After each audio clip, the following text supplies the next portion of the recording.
ಮಾಡಿಲ್ಲ. ಅಧಿಕಾರ ಹಂಚಿಕೆ ಬಗ್ಗೆ ಮಾನ್ಯ ಮುಖ್ಯಮಂತ್ರಿಯವರು ಮತ್ತೆ ಉಪಮುಖ್ಯಮಂತ್ರಿಯವರು ಜಂಟಿ ಒಂದು ಸುದ್ದಿಗೋಷ್ಠಿ ಮಾಡಿದ್ದಾರೆ. ಅದಕ್ಕಿಂತ ಹೆಚ್ಚು ಏನ್ ಬೇಕು ನಿಮ್ಗೆ?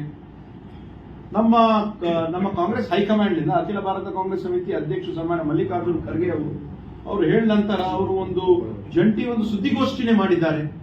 ಅದಾದ್ಮೇಲೆ ಮಾತಾಡಿದ ವಿಷಯನೇ ಇಲ್ಲ. ಈಗ ಸಿಎಂ ಅವರು ಮತ್ತೆ ಡಿಸಿಎಂ ಬ್ರೇಕ್ಫಾಸ್ಟ್ ಮೀಟಿಂಗ್ ಮಾಡಬೇಕಂತ ಹೈಕಮಾಂಡ್ ಅವರು ಹೇಳಿದ್ದಾರೆ.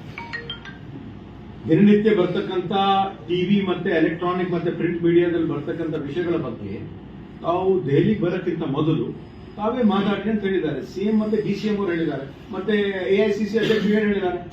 ನಾವು ಸಿಎಂ ಅವ್ರಿಗೆ ಡಿಸಿಎಂ ಅವ್ರಿಗೆ ಮುಂದೆ ಬರ್ತಕ್ಕಂಥ ಏನಾದ್ರು ಅವಶ್ಯಕತೆ ಇದ್ರೆ ಕೆಲವು ವರಿಷ್ಠರು ಕರೆಸಿ ಮಾತಾಡ್ತೀವಿ ಅಂತ ಹೇಳಿದ್ದಾರೆ. ಡಾಕ್ಟರ್ ಪರಮೇಶ್ವರ್ ಅವ್ರಿಗೂ ಕೂಡ ಮುಂದೆ ಬರ್ತಕ್ಕಂಥ ಕರೆಸ್ಬೋದು.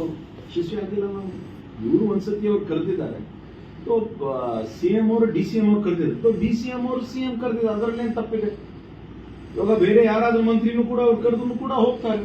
ಇವಾಗ ಅಲ್ಲಿ ಹೋಗಿ ಬ್ರೇಕ್ಫಾಸ್ಟ್ ಮಾಡೋದಾಗ್ಲಿ ಊಟ ಮಾಡೋದಾಗ್ಲಿ ಏನು ತಪ್ಪಿಲ್ಲ. ಉತ್ತರ ಕರ್ನಾಟಕ ನ್ಯೂಸ್, ಇದು ಕನ್ನಡದ ಉಸಿರು.